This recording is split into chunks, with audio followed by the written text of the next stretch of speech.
As part of our Black History Month coverage, we're taking a look at the history behind the name of a trailblazer, George Washington Carver. Carver paved the way as one of the first prominent black scientists in the 20th century. Here in Waco, a middle school is named after him. 6 News reporter Meredith Haas joins us live now in the studio to share the history behind the name. Meredith? Bailey Lindsay, graduates of one of the earliest black-only schools in Waco are helping George Washington Carver's legacy live on through art. The future of G.W. Carver Middle School in Waco. He has such a legacy that nobody knows about. Will be molded by iron. Through the sculpture, the future's open, it's endless. Skip Rolls focuses his efforts on capturing George Washington Carver for who he was and his legacy at the middle school. It was a promising thing to us to be able to be a part of Carver and to establish roots here that we knew would carry us through the rest of our lives. Growing up during the time of segregation, Ruth Jackson and Charles Perkins looked to the name G.W. Carver as a symbol of what they could achieve. We took pride in that name, just being associated with George Washington Carver.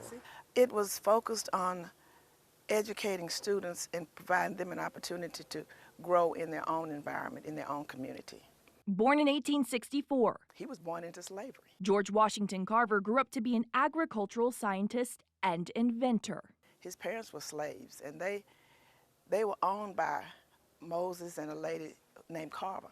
Most known for his work with peanuts, preventing soil depletion and promoting alternative crops to cotton. He was a trailblazer in his time. It shows that you can be whatever you want to be. You can do whatever you want to do if you try. But Ruth and Charles have one fear.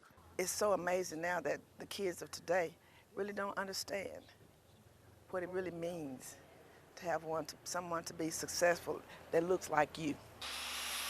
That's why they've teamed up with Waco ISD. The metalsmith entryway art piece is predominantly in honor of George Washington Carver. To have Skip twist 80 feet long piece of metal mold that incorporates peanut vines, some history of the school, and burn the iron.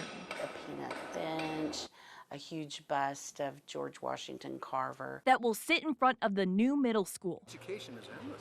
To represent a new life for the school itself after the original burned down in 2021. These projects are just a way to be creative and remember, what's so important about public education. And the legacy George Washington Carver leaves for generations to come.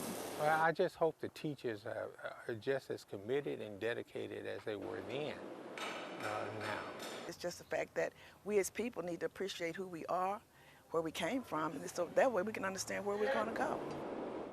Now, this whole project had a lot of helping hands, including the Cooper Foundation. The installation is expected to be complete soon, but of course you can't rush art. For more information, head on over to kcentv.com. But it's already very inspiring and incredible, Meredith. Thanks.